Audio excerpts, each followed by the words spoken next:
Hello everyone, हम बात करने वाले हैं इस वीडियो में रेरा के बारे में। रेरा यानी कि real estate regulation development act. ये एक्ट क्यों बनाया गया, ये किन पर एप्लीकेबल है, इसके बेनिफिट्स और कंप्लाइंसेस क्या है, इस बारे में हम इस वीडियो में बात करने वाले हैं।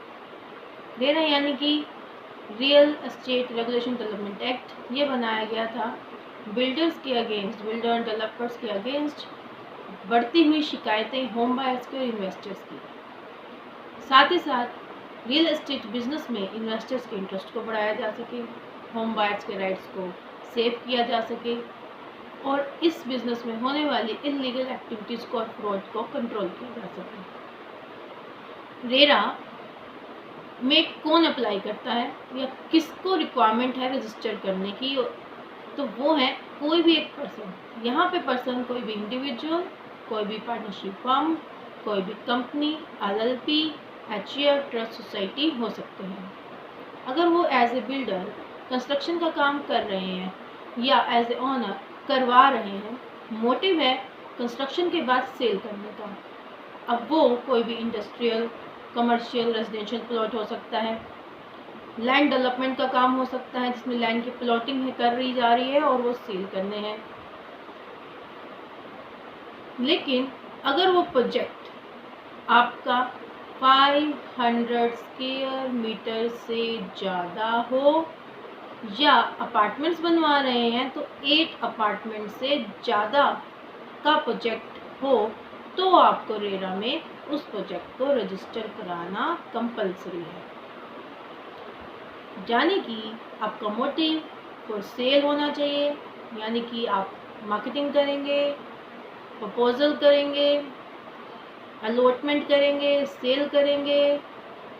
साथ ही साथ प्रोजेक्ट 500 स्क्वायर मीटर से ज़्यादा का है या 8 अपार्टमेंट से ज़्यादा का है। ये 2 कंडीशंस होने के बाद रेरा के अंदर आपको अपना प्रोजेक्ट रजिस्टर कराना पड़ेगा।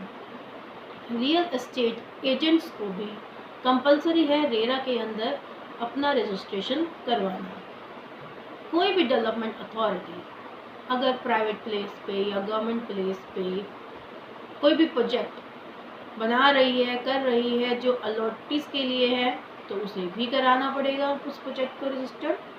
हाउसिंग कोऑपरेटिव सोसाइटी अगर कोई प्रोजेक्ट कंस्ट्रक्ट करा रही है तो अपने मेंबर्स के लिए या अदर अलॉटीज के लिए रेरा में रजिस्टर कराना पड़ेगा।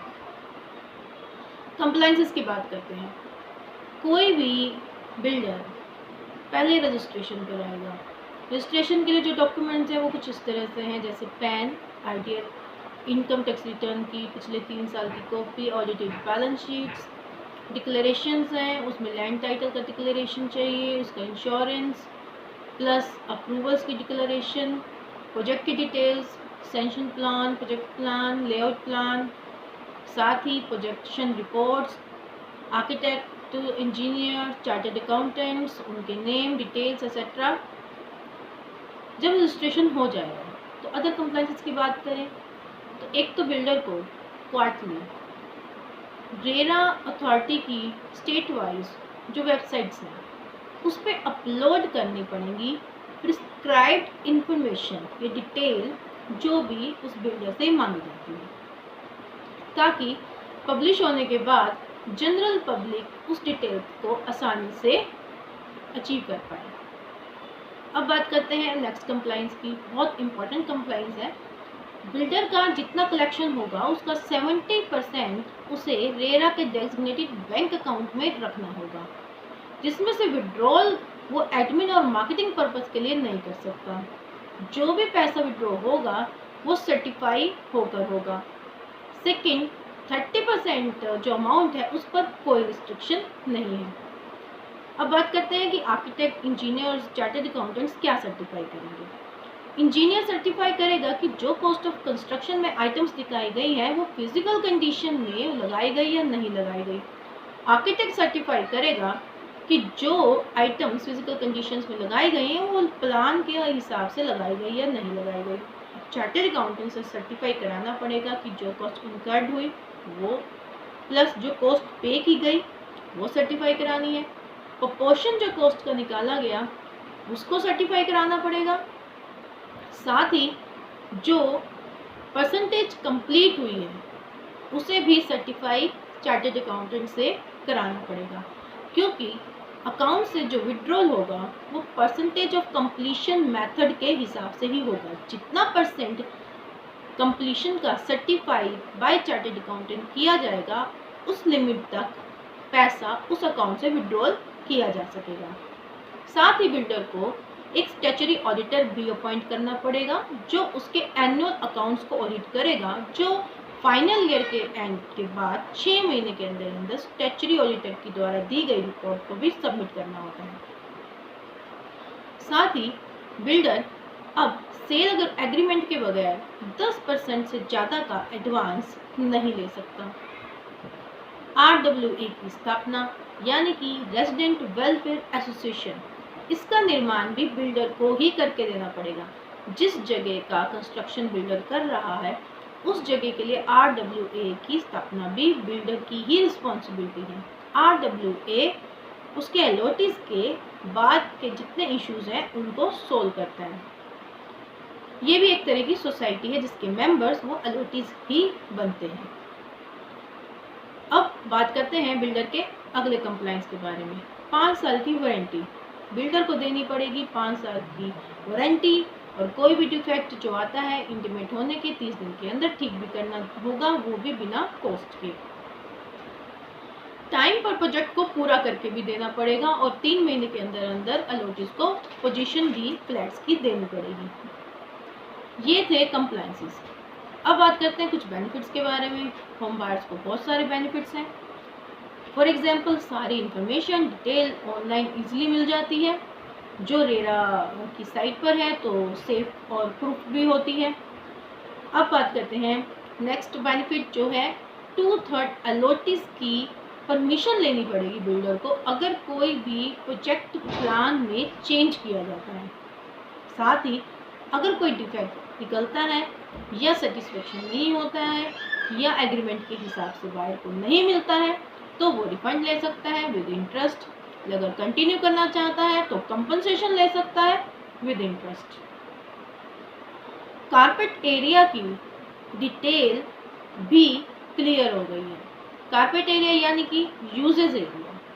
यूजेज एरिया की जो के अकॉर्डिंग जो अब वैल्यू निकाली जाएगी बायर उसे पे करेगा, क्योंकि रेरा अब एक स्टैंडर्डाइज्ड फार्मूला बिल्डर को देता है जिसके साथ उसे कारपेट एरिया की वैल्यू निकालनी पड़ती है, जिससे अब फ्रॉड की संभावना खत्म हो चुकी है। अगर फिर भी बायर को सेटिस्फेक्शन नहीं होता है तो वो बिल्डर के अगेंस्ट कंप्लेंट कर सकता है अपीलेट ट्रिब्यूनल में जो रेरा की बनाई हुई है, और ये 60 दिन के अंदर डिसीजन देगी और नहीं देती तो उसके लिए भी रीजंस बता दिए जाएंगे। 10% से ज़्यादा का पेमेंट नहीं करना पड़ता है अगर सेल एग्रीमेंट नहीं हुआ है। बिल्डर्स के लिए भी बहुत सारे बेनिफिट्स हैं। इन्वेस्टमेंट्स बढ़ती हैं, इन्वेस्टर्स का जो डर है वो ख़त्म होता है। साथ ही बिल्डर के जॉइंट वेंचर में होने के कारण उसके राइट्स रिस्पॉन्सिबिलिटीज़ भी डिस्ट्रीब्यूट होते हैं, और जिससे फ्रॉड कम होते हैं। रियल एस्टेट एजेंट्स के भी रजिस्टर होने के वजह से फ्रॉड्स कम होते हैं। अगर बायर भी होम बायर्स टाइम पर पेमेंट नहीं करते हैं तो रेरा के पेनल्टी और इंटरेस्ट भी उन पर अप्लाई होते हैं। पेनल्टी और इंटरेस्ट ये कितने हैं, किस तरह से लगते हैं उसके बारे में भी बात कर लेते हैं। अगर बिल्डर रजिस्ट्रेशन कराने में जो है गलती करते हैं या रजिस्ट्रेशन नहीं कराते हैं तो 10% एस्टिमेटेड टोटल कॉस्ट का जो है बिल्डर को पे करना पड़ेगा। ऐसे ही अगर वो इंफॉर्मेशन गलत देते हैं यानी इंफॉर्मेशन जो देते हैं वो गलत निकलती है तो बिल्डर्स को 5% कॉस्ट का पे करना पड़ेगा एज अ पेनल्टी। बायर्स के लिए भी पेनल्टी है अगर वो टर्म्स एंड कंडीशंस को फॉलो नहीं करते हैं या अपीलेट ट्रिब्यूनल द्वारा दिए गए फैसले का उल्लंघन करते हैं तो उन्हें भी 10% ऑफ प्रॉपर्टी कॉस्ट पे करना पड़ता है। अगर पेनल्टीज पे नहीं की जाती हैं तो जेल भी हो सकती है जो 1 साल से 3 साल के अंतर तक होती है। साथ ही वो विद पेनल्टी और विदाउट पेनल्टी भी हो सकती है। रेरा की अथॉरिटी को अगर बिल्डर के प्रोजेक्ट में कोई फ्रॉड या बिल्डर टर्म्स और कंडीशंस को फॉलो करता नहीं दिखता है, उनका उल्लंघन करता है, उन्हें तोड़ता है, तो अथॉरिटी को ये राइट है कि वो रजिस्ट्रेशन कैंसिल भी कर सकती है। तो ये थी कुछ इम्पोर्टेंट बातें रेरा से related. I hope it is useful for all of you. Thank you.